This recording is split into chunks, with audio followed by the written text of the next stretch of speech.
Bugungi bizning mavzuyimiz dinshunoslik fanidan urf, qabila va milliy dinlar. Buni biz 3-mavzuni tanlab olganmiz. Urf, qabila va milliy dinlarning birinchi ma'ruzasi. Ya'ni buni biz reja asosida ikkiga bo'lib olganmiz. Dinning ibtidoiy shakllari, hinduiylik, jaynizm, sikhizm ta'limotlari. Demak, qaraydigan bo'lsak, umuman din qadim zamonlarga borib taqaladi. Dinning ibtidoiy shakllari va ibtidoiy odamlar diniy e'tiqodlari totemizm, animizm, fetishizm, shamonlik, magiya, ya'ni sehrgarlik shakllari tarzida tarqalgan. Ularning ba'zilari esa bir elementlari hozirgi kungacha shakllanib, ya'ni zamonlar o'tishiga qaramasdan uchraydi. Bulardan birinchisi bu totemizm. Dinning ilk shakllaridan biri bu totemizm hisoblanadi.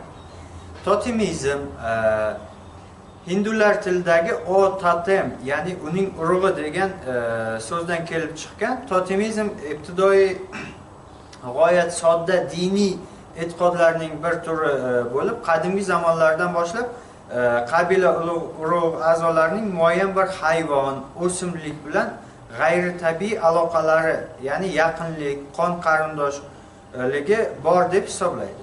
Ya'niki ular o'simliklar, hayvonlarni muqaddaslashtirib, ajdodimiz totem hisoblanadi deb bilganlar. Bu totemlar qaraydigan bo'lsak, oq ayiq, bo'ri yoki mana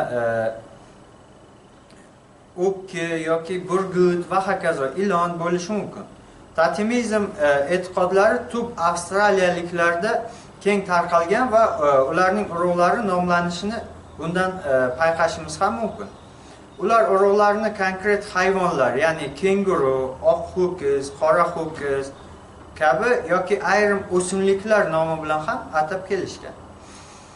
Totemizm elementlari hozirgi dinlarda ham ko'rish mumkin. Masalan, hinduizm dinida fil yoki sigir, maymun, ilonlar kabilar muqaddas hayvonlar hisoblanib kelingan.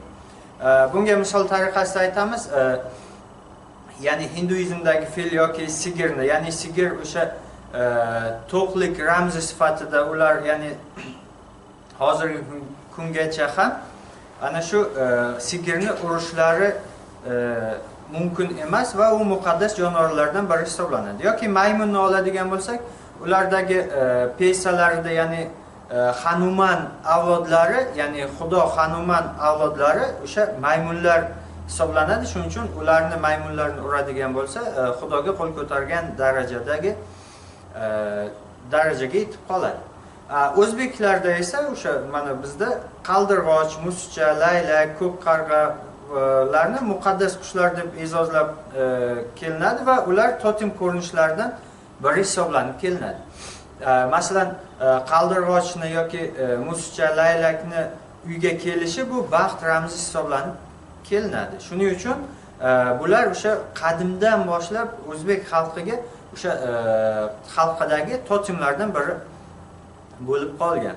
Yoki Markaziy Osiyo xalqlari uchun, jumladan o'zbeklarda ham o'sha muchalga qarab vaqt hisobini boshqarish o'sha totemlar bilan bog'liq. Masalan, sichqon yoki sigir, ilon, qo'y va hokazo bular o'sha o'zbeklardagi muchallar hisoblanib kelinadi.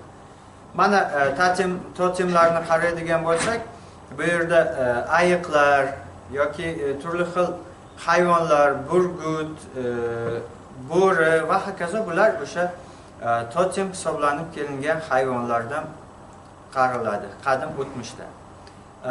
Dinning ibtidoiy shakllaridan yana biri bu animizm hisoblanadi. Animizm, ya'ni lotincha animus, jon, ruh degan ma'noni bildiradi. Qadim zamonlardan boshlab o'sha kishining ruhi, ya'ni mavjudligiga ishonib kelinadi. Ya'niki animizm o'sha tabiatdagi buyumlarni ilohiylashtirish, har bir jismda ruh, jon bor deb tanadan tashqarida ham jon borligini isbotlashga harakat qilinadi.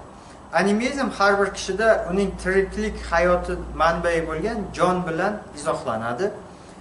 Shimoliy Amerika xalqlari aytaylik jonni, ya'ni ruhni soya bilan qiyoslasa, qadimgi arablarda jonni o'sha qon bilan, Grenlandiyada esa nafas olish bilan bitta nom bilan ataladi. Umuman o'zbeklarda ham, ya'ni bizda arvohlar haqidagi tasavvurlar, ularni eslab aytaylik payshanba oqshomi arafasida chiroq yoqish, qabristonlarga borib Qur'on suralarini animistik Qur'on suralarini o'qish ham o'sha animistik kayfiyatdagi masalalar hisoblanadi.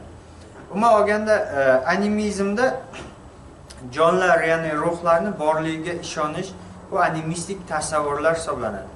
Aytaylik animizmda qaraydigan bo'lsak, mana uyga aytaylik qanaqadir katta kapalak kirib qolishi ham ruh keldi, ota-bobolarimiz bizdan eslagani keldi yoki chiroq yoqib arvohlarni, ruhlarni xursand qilish uchun chiroqlar yoqish yoki boshqa narsalar qilish ham o'sha animistik tasavvurlarni bugungi kungacha yetib kelganligidan dalolat beradi.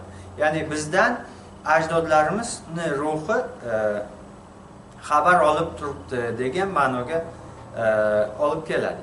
Ana bular o'sha animistik tasavvurlarning bugungi kungacha yetib kelganligi. Bu narsalar o'sha ibtidoiy davrdan boshlab vujudga kelgan dinning ilk shakllari hisoblanadi. Keyingisi fetishizm.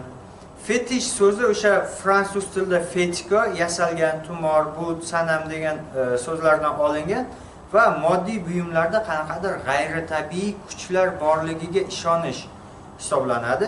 Bu ibtidoiy odamlar ongida har bir moddiy buyumlar, masalan tog', qoya, tosh, daraxt, keyinchalik o'sha turli hayvonlarning suyagi, pati, tumori, but, sanam va hokazolar o'sha g'ayritabiiy kuchlar bor deb tushuniladi.